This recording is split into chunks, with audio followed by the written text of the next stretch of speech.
नमस्कार दोस्तों, स्वागत है आप सभी का स्मार्ट क्लास कॉल एग्जाम पर। और आप देख रहे हैं यूपी ट्रिपल एस सी पेट 2023 की टेस्ट सीरीज। दोस्तों, यूपी ट्रिपल एस सी पेट के साथ में ग्राम पंचायत अधिकारी में पूछे जाने वाले प्रश्नों को भी ध्यान में रखते हुए इस टेस्ट सीरीज को बनाया गया है। तो आइए ज़्यादा टाइम को वेस्ट न करते हुए आज के टेस्ट को स्टार्ट करते हैं। और आज के टेस्ट में प्रश्न संख्या एक इस प्रकार है दोस्तों, निम्नलिखित में है कौन सा उत्तर प्रदेश में रजिस्ट्री का स्वरूप है? 1 राज्य स्तर, 2 मंडल स्तर, 3 जिला स्तर, 4 उपरोक्त सभी। तो दोस्तों, ये सारे स्तर जो है उत्तर प्रदेश में रजिस्ट्री का स्वरूप है, तो सही आंसर है विकल्प संख्या 4। तो दोस्तों, आइए उत्तर प्रदेश में एक बार रजिस्ट्री के बारे में विस्तार में चर्चा कर लेते हैं। उत्तर प्रदेश में रजिस्ट्रीकरण संगठन का स्वरूप निम्न है: ए राज्य स्तर, बी मंडल स्तर, 3 जिला स्तर, 4 अन्य स्तर, डी अन्य स्तर, ई ग्राम पंचायत विकास अधिकारी या ग्राम पंचायत क्षेत्र में। आइए इसके बारे में एक बार चर्चा कर लेते हैं दोस्तों। राज्य स्तर पर रजिस्ट्रीकरण संगठन: मुख्य रजिस्ट्रार जन्म और मृत्यु उत्तर प्रदेश, महानिदेशक चिकित्सा एवं स्वास्थ्य उत्तर प्रदेश लखनऊ। अपर मुख्य रजिस्ट्रार है इसमें, अपर निदेशक राष्ट्रीय कार्यक्रम चिकित्सा एवं स्वास्थ्य अपर स्वास्थ्य उत्तर प्रदेश। बा उप निदेशक पंचायती राज उत्तर प्रदेश लखनऊ। उप मुख्य रजिस्ट्रार सहायक निदेशक सांख्यधारी चिकित्सा एवं स्वास्थ्य उत्तर प्रदेश लखनऊ। बी है दोस्तों मंडल स्तर, अपर मुख्य रजिस्ट्रार मंडलीय अपर निदेशक चिकित्सा स्वास्थ्य एवं परिवार कल्याण। सी है जिला स्तर, जिला रजिस्ट्रार मुख्य चिकित्सा अधिकारी अपर जिला रजिस्ट्रार। इसमें है आ उप मुख्य चिकित्सा अधिकारी नगरीय क्षेत्र, बा जिला पंचायत अधिकारी ग्रामीण क्षेत्र। डी है अन्य स्तर, रजिस्ट्रार आ नगर स्वास्थ्य अधिकारी नगर निगम नगर पालिका परिषद। ई है ग्राम पंचायत विकास अधिकारी ग्राम पंचायत क्षेत्र के। रजिस्ट्रीकरण की प्रक्रियाएं: एक बार रजिस्ट्रीकरण की क्या प्रक्रिया है दोस्तों, इसके बारे में जान लेते हैं। जन्म मृत्यु रजिस्ट्रीकरण अधिनियम 1969 के प्रावधान के अनुसार संपूर्ण देश में स्थानीय रजिस्ट्रार द्वारा अपने क्षेत्राधिकार के भीतर घटित जन्म और मृत्यु की समस्त घटनाओं का रजिस्ट्रीकरण किया जाना है। बच्चे के नाम का रजिस्ट्रीकरण: बच्चे के जन्म का रजिस्ट्रीकरण बिना नाम के किया जा सकता है। जन्म मृत्यु रजिस्ट्रीकरण नियमावली 2002 के नियम संख्या 10 के प्रावधान के अनुसार रजिस्ट्रार नाम के बिना रजिस्ट्रीकृत किए गए जन्म में बच्चे के नाम की प्रविष्टि उसके माता पिता या संरक्षक की लिखित अथवा मौखिक सूचना के आधार पर रजिस्ट्रीकरण तिथि के 1 वर्ष के भीतर करेगा। भारत से बाहर भारतीय नागरिकों के जन्म और मृत्यु का रजिस्ट्रीकरण: विदेशों में रहने वाले भारतीय नागरिकों से संबंधित जन्म और मृत्यु की घटनाओं का रजिस्ट्रीकरण नागरिकता अधिनियम 1955 एवं तत्संबंधी नागरिकता भारतीय काउंसिल रजिस्ट्रीकरण नियम 1956 में निर्धारित व्यवस्था के अनुसार भारतीय काउंसिल द्वारा किया जाता है तथा जन्म और मृत्यु का प्रमाण पत्र निर्गत किए जाते हैं। जन्म मृत्यु रजिस्ट्रीकरण अधिनियम 1969 की धारा 20(2) के अनुसार ऐसे भारतीय दंपत्ति जो भारत में बसने की दृष्टि से वापस आते हैं तो वह अपने बालक बालिका के भारत पहुंचने की तारीख से 60 दिन के भीतर किसी भी समय बालक बालिका के जन्म का रजिस्ट्रीकरण जहां वह सामान्यतया रहते हैं, यानी कि जहां वह सामान्य रूप से रहते हैं, उस क्षेत्र के स्थानीय रजिस्ट्रार से कराएंगे। गुमशुदा व्यक्ति की मृत्यु का रजिस्ट्रीकरण: मृत्यु के रजिस्ट्रीकरण हेतु मृत्यु के दिनांक एवं स्थान की सूचना आवश्यक है, परंतु गुमशुदा व्यक्ति के संबंध में मृत्यु की सही तिथि व स्थान का निर्धारण नहीं हो पाता है। साधारणतया 7 वर्ष तक जिस व्यक्ति को सुना व देखा न गया हो उसे मृत माना जाता है तथा इस संबंध में जन्म मृत्यु रजिस्ट्रीकरण अधिनियम 1969 में कुछ भी नहीं कहा गया है। अतः इस प्रयोजन के लिए न्यायालय में दायर वाद में लिखित अथवा मौखिक साक्ष्यों के आधार पर न्यायालय द्वारा निर्धारित तिथि व स्थान निर्भर किया जाता है। गोद लिए गए बच्चे का रजिस्ट्रीकरण। रजिस्ट्रीकृत बच्चे के गोद लिए जाने की तिथि में संबंधित मजिस्ट्रेट द्वारा पारित आदेशानुसार बच्चे के माता पिता का नाम रजिस्ट्रार मूल अभिलेख में संशोधन करते हुए जन्म प्रमाण पत्र जारी करेगा। अपराध, दंड और अभियोजन। किसी भी व्यक्ति को 50 रुपये से अनधिक के जुर्माने से दंडित किया जा सकता है। यह वह का मतलब ऑप्शन है दोस्तों। धारा 8 व 9 के अंतर्गत अपेक्षित जानकारी नहीं देता अथवा दिलवाता है जिसे वह जानता अथवा विश्वास करता है कि वह विशिष्टियाँ जिन्हें जानता अथवा रजिस्ट्रीकृत किया जाना अपेक्षित है मिथ्या है, अथवा धारा 11 द्वारा अपेक्षित रूप से रजिस्टर में अपना नाम, वर्णन और निवास स्थान लिखने या अपना अंगूठा लगाने से इनकार करता है। 2. कोई रजिस्ट्रार अथवा उप रजिस्ट्रार जो अपनी अधिकारिता में रहने वाले किसी जन्म या मृत्यु के रजिस्ट्रीकरण में या धारा 19 की उपधारा 1 द्वारा अपेक्षित विवरणियाँ भेजने में उपेक्षा करेगा अथवा उससे इनकार करेगा, वह 50 रुपये तक के जुर्माने से दंडनीय होगा। 3. कोई भी चिकित्सा व्यवसायी जो धारा 10(3) के अधीन मृत्यु के कारण का प्रमाण पत्र देने में उपेक्षा अथवा उससे इनकार करता है, वह 50 रुपये तक जुर्माने से दंडित होगा। भारत का महारजिस्ट्रार। केंद्रीय सरकार शासकीय राजपत्र में अधिसूचना द्वारा किसी व्यक्ति को भारत के महारजिस्ट्रार के रूप में नियुक्त कर सकेगी। बी.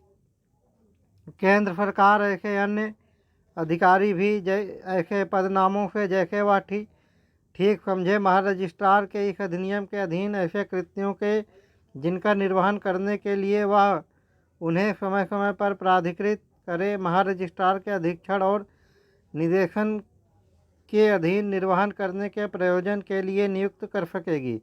सी. महारजिस्ट्रार उन राज्य क्षेत्रों में जिन पर इस अधिनियम का विस्तार है, जन्म और मृत्यु के रजिस्ट्रीकरण के विषय में मुख्य रजिस्ट्रारों के क्रियाकलाप के समन्वय और एकीकरण के लिए कदम उठाएगा और उक्त राज्य क्षेत्रों में इस अधिनियम के कार्यान्वयन विषयक वार्षिक रिपोर्ट केंद्रीय सरकार को प्रस्तुत करेगा। मुख्य रजिस्ट्रार। ए. राज्य सरकार शासकीय राजपत्र में अधिसूचना द्वारा किसी राज्य के एक मुख्य रजिस्ट्रार नियुक्त कर सकेगी। बी. राज्य सरकार ऐसे अन्य अधिकारी भी ऐसे पदनामों से जैसे वह ठीक समझे मुख्य रजिस्ट्रार के ऐसे कृत्यों का जिनका निर्वहन करने के लिए वह उन्हें समय समय पर प्राधिकृत करें, मुख्य रजिस्ट्रार के अधीक्षण और निदेशन के अधीन निर्वहन करने के प्रयोजन के लिए नियुक्त कर सकेंगी। सी. राज्य सरकार द्वारा दिए गए निर्देशों के यदि कोई हो अध्याधीन रहते हुए मुख्य रजिस्ट्रार किसी राज्य में इस अधिनियम के उपबंधों और तदाधीन बनाए गए नियमों और किए गए आदेशों के निष्पादन के लिए मुख्य कार्यपालक प्राधिकारी होगा। जिला रजिस्ट्रार। ए. राज्य सरकार प्रत्येक राजस्व जिले के लिए एक जिला रजिस्ट्रार और उतने ही अतिरिक्त जिला रजिस्ट्रार नियुक्त कर सकेगी जितने वह ठीक समझे और जो जिला रजिस्ट्रार के साधारण नियंत्रण और निदेशन के अध्याधीन रहते हुए जिला रजिस्ट्रार के ऐसे कृत्यों का निर्वहन करेंगे जिनका निर्वहन करने के लिए जिला रजिस्ट्रार उन्हें समय समय पर प्राधिकृत करें। बी. मुख्य रजिस्ट्रार के निदेशन के अध्याधीन रहते हुए जिला रजिस्ट्रार जिले में जन्म और मृत्यु के रजिस्ट्रीकरण का अधीक्षण करेगा तथा इस अधिनियम के उपबंधों और मुख्य रजिस्ट्रार द्वारा इस अधिनियम के प्रयोजनों के लिए समय समय पर निकाले गए आदेशों का निष्पादन जिले में करने के लिए उत्तरदायी होगा। रजिस्ट्रार। ए राज्य सरकार नगर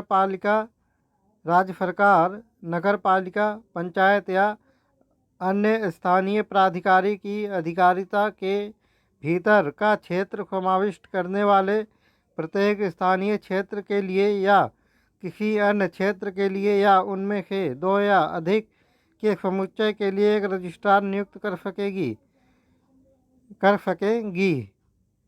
परंतु राज्य सरकार किसी नगर पालिका पंचायत या अन्य स्थानीय प्राधिकारी की दफा में उसके किसी अधिकारी या अन्य कर्मचारी को रजिस्ट्रार के रूप में नियुक्त कर सकेंगी।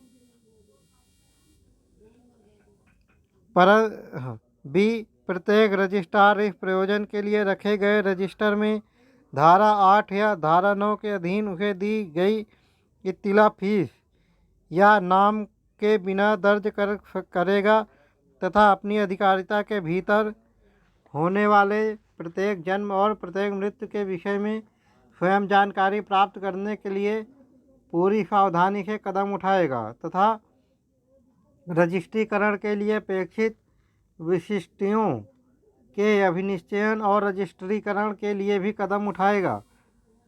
सी प्रत्येक रजिस्ट्रार का कार्यालय उस स्थान क्षेत्र में होगा जिसके लिए वह नियुक्त किया गया हो। डी प्रत्येक रजिस्ट्रार जन्म और मृत्यु के रजिस्ट्रीकरण के प्रयोजन के लिए अपने कार्यालय में ऐसे दिनों और ऐसे समयों पर जिनका मुख्य रजिस्ट्रार निर्देश दे हाजिर रहेगा। उत्तर प्रदेश जन्म एवं मृत्यु रजिस्ट्रीकरण नियमावली 2002। संक्षिप्त नाम और प्रारंभ। ए है संक्षिप्त नाम और प्रारंभ। 1 यह नियमावली उत्तर प्रदेश जन्म और मृत्यु रजिस्ट्रीकरण नियमावली 2002 में कही जाएगी। 2 यह सरकारी गजट में अधिसूचित होने के दिनांक से प्रवृत्त होगी। बी है परिभाषाएं। इस नियमावली में जब तक कि संदर्भ में अन्यथा अपेक्षित न हो का अधिनियम का तात्पर्य जन्म और मृत्यु रजिस्ट्रीकरण अधिनियम 1969 से है। खा प्रारूप का तात्पर्य इस नियमावली से संलग्न प्रारूप से है। गा धारा का तात्पर्य अधिनियम की किसी धारा से है। सी गर्भावधि का समय। धारा 2 की उपधारा 1 के खंड चा के बाद जो छा आता है छा के प्रयोजन के लिए गर्भावधि 28 सप्ताह होगी। डी धारा 4 यानी 4 का सब पार्ट 4 के अधीन रिपोर्ट प्रस्तुत करना। धारा 4 के उपधारा 4 के अधीन रिपोर्ट इस नियमावली से संलग्न विहित प्रारूप से तैयार की जाएगी और धारा 19 के उपधारा 2 में निर्दिष्ट सांख्यिकी रिपोर्ट के साथ प्रत्येक वर्ष के लिए जो इस वर्ष के पश्चात आए जिससे रिपोर्ट संबंधित है मुख्य रजिस्ट्रार द्वारा राज्य सरकार को प्रस्तुत की जाएगी। ई जन्म और मृत्यु की सूचना देने के लिए प्रारूप आदि। एक है इसमें क्रमशः जन्म मृत्यु और मृत जन्म मृत्यु और मृत जन्म के रजिस्ट्रीकरण के लिए यथास्थिति धारा 8 या धारा 9 के अधीन रजिस्ट्रार को दी जाने के लिए अपेक्षित सूचना प्रारूप संख्या 1, 2 और 3 में होगी। यदि सूचना मौखिक रूप से दी जाती है तो रजिस्ट्रार द्वारा उसे समुचित प्रारूप में दर्ज किया जाएगा और सूचनादाता के हस्ताक्षर या अंगूठे का निशान प्राप्त किया जाएगा।